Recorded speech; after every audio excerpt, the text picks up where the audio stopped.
नमस्कार, मैं गौरी देख रहे हैं आप सी न्यूज भारत। देश भर में आज लोकसभा चुनाव में 5वें चरण का मतदान जारी है। ऐसे में कोडरमा संसदीय क्षेत्र और गंडी विधानसभा क्षेत्र में चुनाव की हलचल तेज है। वहीं गिरिडीह के प्रसिद्ध चिकित्सक सह रोजगार झारखंड बेरोजगार झारखंड के संस्थापक डॉक्टर अशोक कुमार वर्मा ने बहुत ही अच्छे तरीके से इन दोनों सीटों का विश्लेषण किया है। देखिए हमारे संवाददाता अमित कुमार की खास रिपोर्ट।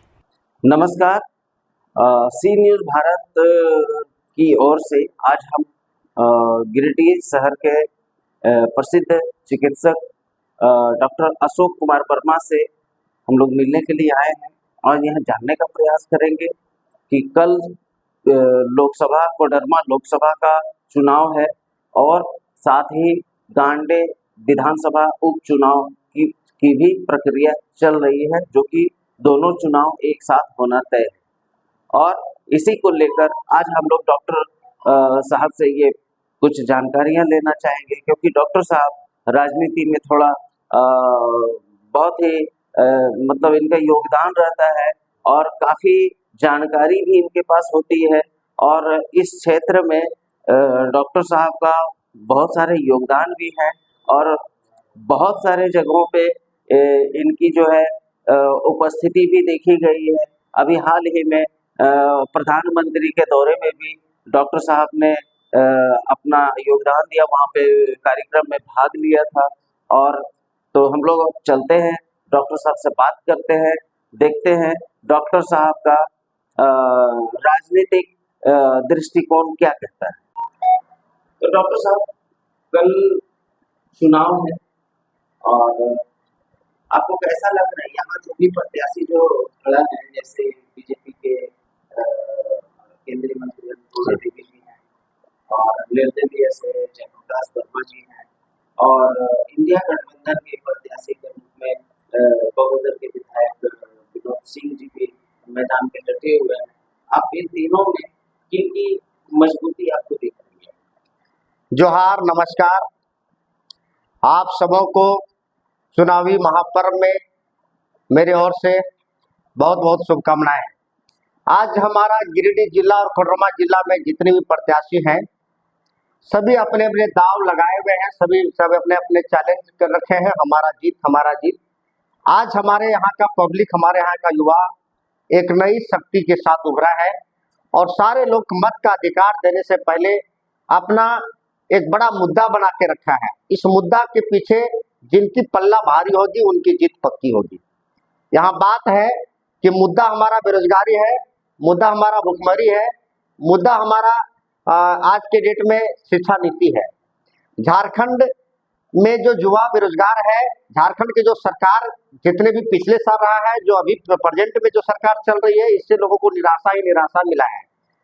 अभी हमारा जो कोडरमा क्षेत्र में जो 3 कैंडिडेट का आपने नाम गिनाया, यह तीनों अपने अपने दावे में परिपक्व तरीके से खड़े उतर रहे हैं, लेकिन जन समस्याओं में जो खड़े उतरेंगे ये जनता तय करेगी और कल इसका मत का अधिकार में मतदान करेगी, तभी लोगों को समझ में आएगा कि किसका पल्ला कहाँ भारी है।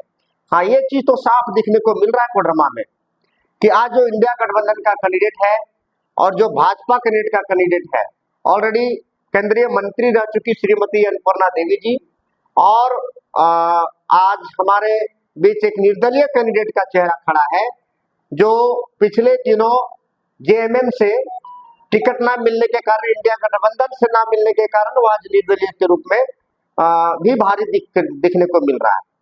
मेरे समझ से ये लगता है कि पब्लिक अब किसी पार्टी में और किसी जाति में नहीं जाता है, पब्लिक सिर्फ और सिर्फ मुद्दा पर जाता है और जो मुद्दा आज एक निर्दलीय प्रत्याशी लेके चल रहे हैं वो सबसे ज्यादा भारी दिख रहा है।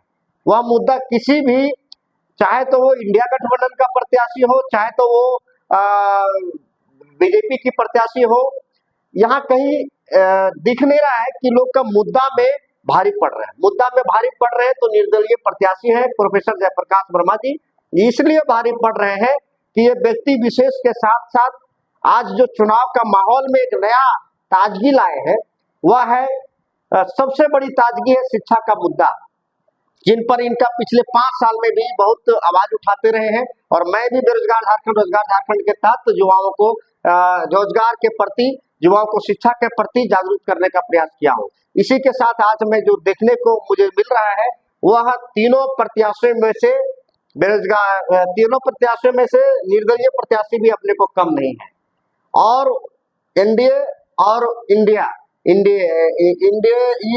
में और एनडीए दोनों की जो स्थिति है वह भी मजबूती है, लेकिन टक्कर तो परिपक्व तरीके से कांस्टेंट बहुत अच्छी ढंग से रहेगा। लेकिन इसमें यह नहीं कहा जा सकता है कि पब्लिक किसकी मुद्दा और विचार पर चलेगा। जीत आपको क्या आसार लग रहा है, किनकी जीत हो सकती है? ये तो अभी जनता तय करेगी। यह कहना बिल्कुल बेबुनियाद होगा कि जीत किनकी होगी, लेकिन पकड़ जो है वह दिख रहा है और उसमें से तीनों में से जो पकड़ है वह निर्दलीय भी कम नहीं है, वो भी दिख रहा है। आपके नजर में किनकी पकड़ ज्यादा? एक्चुअली देखिए, बात ऐसा है कि पकड़ तीनों हमारे परिपक्व नेता है, तीनों पुराने नेता है। इस खास रिपोर्ट में बस इतना ही। देश दुनिया की बड़ी खबरों के लिए देखते रहिए सी न्यूज़ भारत।